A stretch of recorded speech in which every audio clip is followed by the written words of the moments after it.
Hi everyone, I'm Sean Tynan with Advisors Living Real Estate in the Andover office. And once again, Michelle Oates has graced us with her presence. She begged me to come back on camera. Yeah, there she is, quiet.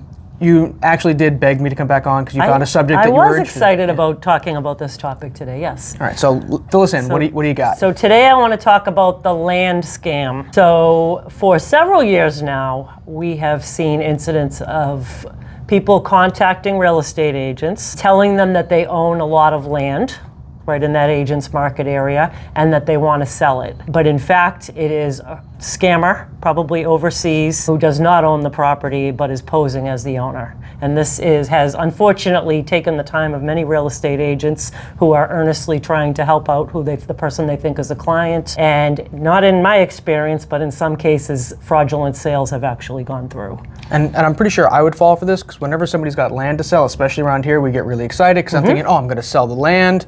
And then if I can get it to a developer, that developer's going to hire me for the listing. So I'm going to get 2 deals. And then potentially I might even bring the buyer so I could get 3 deals off one sale. So the land sale usually isn't a big purchase, at least around here. You don't see too many properties that are more than an acre or 2. But we are just jumping feet first in when somebody says, I got something to sell. Absolutely. And of course, the owner never lives locally. So the scammers look through public records and they pick land that is owned by someone who actually lives elsewhere. All of this is public information.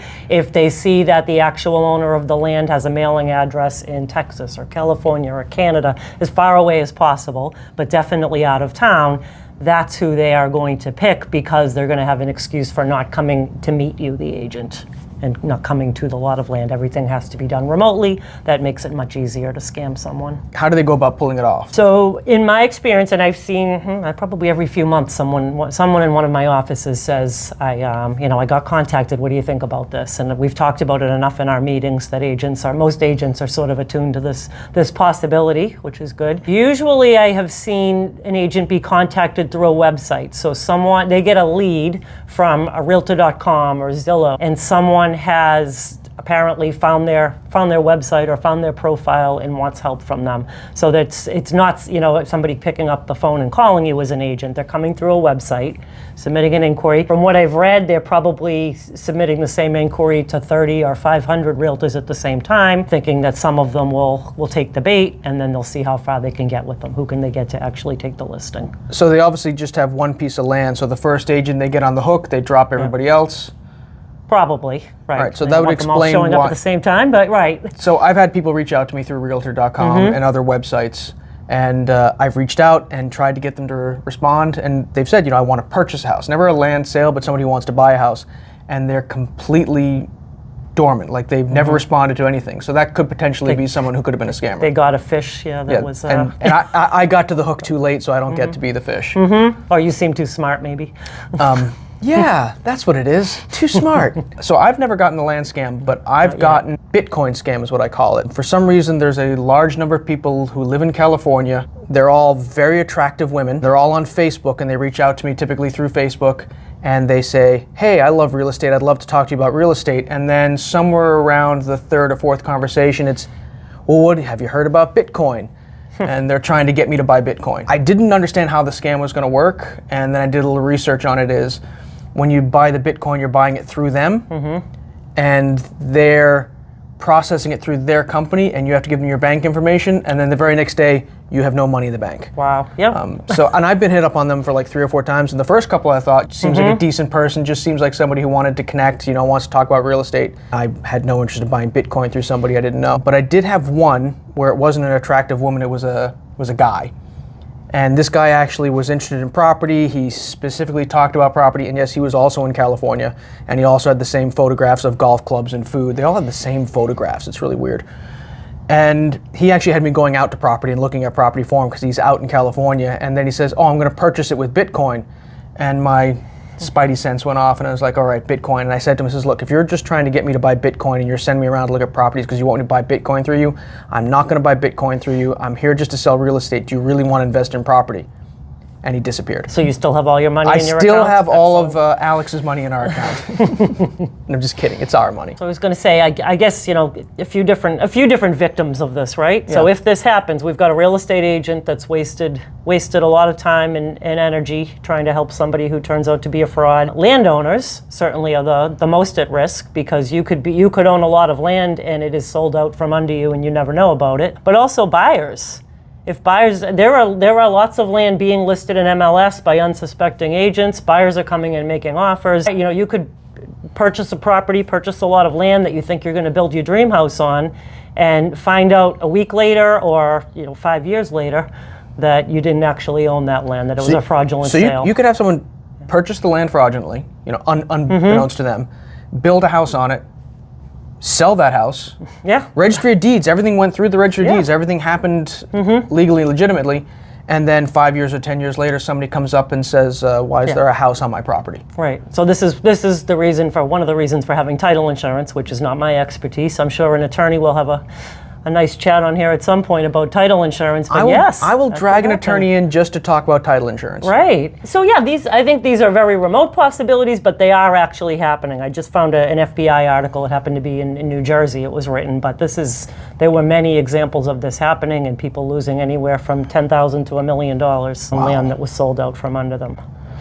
So it's not the person who owned the land who loses out, or do they lose out as well? Well, if the land is sold out from under them and they don't know about it, if they find, we'll talk about how, maybe what you could do to protect yourself. If they find out about it quickly, they're going to go through a legal process and hopefully they can prove that it was fraudulent and get that land back. Yeah. But if they find, the longer it takes, the harder it is to resolve the whole matter. So if this thing happened 10 years ago, and there's paperwork, it's been signed. Is this why Massachusetts has been reluctant to go to digital signing on sales? I would imagine that's part of it. Nothing quite replaces sitting with somebody and taking a copy of their license and looking at them and all of that.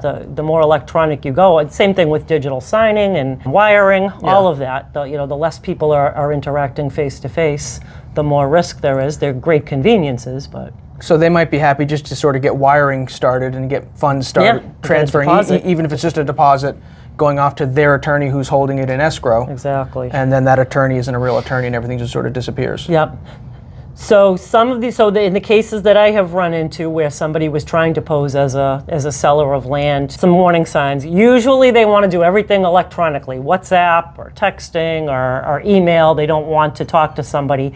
Some have talked on the phone. Some have been willing to have a conversation by phone, but I haven't seen anybody who's willing to be face to face. So if I were an agent and someone wanted to do this and they wouldn't meet me, I'd say, just because these scams are rampant and I always want to protect people, we would need to do a Zoom with the camera on. I want to at least see you face to face. Yeah. I would think that's going to send somebody packing who's trying to scam you. Now, I do get people who try to get me, they reach out to me, hey, I'd like to talk to you about this deal. Can you reach out to me on WhatsApp? And they ask me specifically for WhatsApp. Do you know why they're pushing for WhatsApp? Why I couldn't just text them? Like, does WhatsApp dissolve their messages after so many days sure, or so many months? I have to say. And I know that people out of the country do use WhatsApp. It's a very legitimate app and that it's use. a legitimate, and it's an actual secure app. Right. Like, it is a good app. But to me, whenever I've seen that, it's been a red flag that someone does not want to be traced. Yeah, somebody in the United States who won't talk to me on a cell phone, they want to use WhatsApp.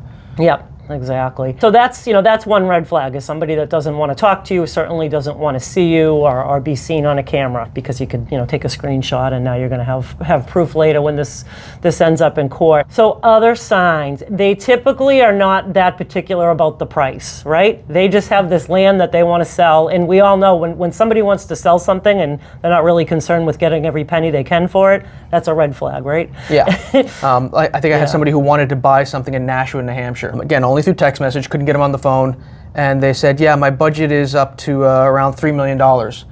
And I quickly did a search in Nashua, New Hampshire, and I think in the last 10 years there was one property that sold for $1 million. So I'm like, all right, this budget doesn't match that area at all. Why do they want to be in Nashua, and why do they want to spend $3 million in Nashua on a single house? And then when I called them on it, asking them, they just disappeared. They were gone. Absolutely. Yeah, same. So buyers, right, that's a whole other situation. But yes, they're usually not particular about price or not particular about location, and we know that a normal buyer would have some more specific criteria than that. And again, I don't know how that buyer is making money off this. Like, I haven't figured out how it is that somebody who's pretending to buy a house is making money, other than being bored. But I mean, Right. It's definitely coming from a foreign entity. Like this is only on text, and yeah, they may even just be trying to get you to click a link. That's a phishing scam that gets access to your computer. Yeah, I'm not quite sure with that one, but so that's a sign. Not being particular about price, wanting a quick sale. We had one in Gloucester. Someone called one of our agents and said, "I only want cash sales. I only want cash buyers. And I want a quick sale." Yeah. Those are all signs to me that that something may be amiss. They will be knowledgeable. All of this is public record. They will have a copy of the deed. They will know what the neighbors' names are maybe because they can look all of those things up. I would be inclined to maybe ask them some questions that only somebody who had been there. If they say that they used to live in that town, I would ask some questions that maybe would rule out someone who's never actually been to the town. That's another way to sort of... So just make up the name of a cafe and saying, hey, I'm going to meet the buyers at Biggie's Cafe. Everybody knows Biggie's. Did you ever go to Biggie's? And they go, oh, yeah, I lived at Biggie's. Then maybe exactly, right. So they're not going to have intimate knowledge. Ask them for a driver's license. I did have a case where somebody produced, it was a Drake lot of land, and somebody sent back I said to my agent, ask for the driver's license. You'll never hear from them again. Lo and behold, they replied and they sent back a driver's license. These documents are so easy electronically to doctor up, so that didn't do it. I got advice at one point, ask for a tax bill. Well, somebody can call the town and get a copy of the tax bill. I think we should make them go through these hoops, but just because they can get these documents does not mean that they are actually the owner of the land. So how do we... So if you're an agent and you get contacted, all of these things, obviously, to me, what I've done too is, look up this.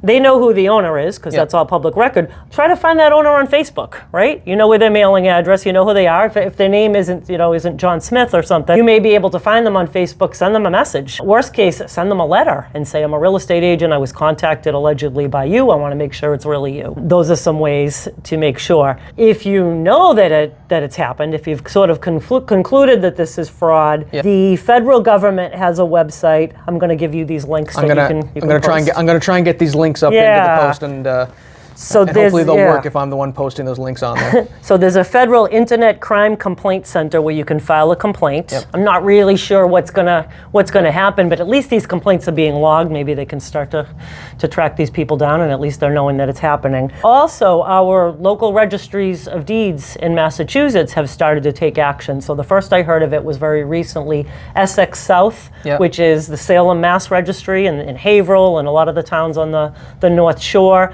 They, right on their homepage now, have a place where you can go and register yourself. So whatever land you own in that county, you plug in the addresses, you plug in your email address. If somebody records a document at the registry about your property, you're going to get an immediate notification. It's probably going to be too late because it's going to mean that the property was sold and the deed was recorded, but I'd rather find out about it that day than 5 years from now when somebody's building a house on a lot of land that you thought you still owned. I checked other registries, and Essex North, which is Andover, North Andover, Methuen and Lawrence, they also have something right on their homepage. Some of the others, I had to search a little bit to find it, but it looks like all of the counties in Massachusetts have a place where you can do this now. And this isn't something they're setting up, obviously, when you're buying land or buying a property now. Right. I mean, you could do it now, but you can do it, the purpose would be anything that you currently own. If you want to make sure, even if somebody filed a lien against you for an unpaid, you had a contractor come in, they did bad work, you didn't pay them, whatever, they're going to go and file a lien, so you're going to find out about it right away. Place or a mortgage. Somebody gets a mortgage out. It's a whole other thing, but I've heard of that in the past. Mortgage is your property, posing as you. So all of those things you're going to get a notification about. That's really the best thing that you could do as an owner. The other thing I will say too is a lot of times these sellers don't want to sign. Why don't they want to sign? Because the neighbors might know the actual owner and reach out to them. That's another potential red flag. All right, so real estate made easy, right? Yes, absolutely. And if you're a buyer and you see this lot of land that you're interested in, make sure that your real estate agent kind of knows about this scam and doing their due diligence to make sure it's real. All right. Michelle, thank you for stopping by. Anytime. At our office that you manage. Going right back to my desk. All right. Have a great day, everybody. I hope this was informative. And if you have any questions, feel free to reach out. Happy to have a deeper conversation about this with you. Thank you. Thanks.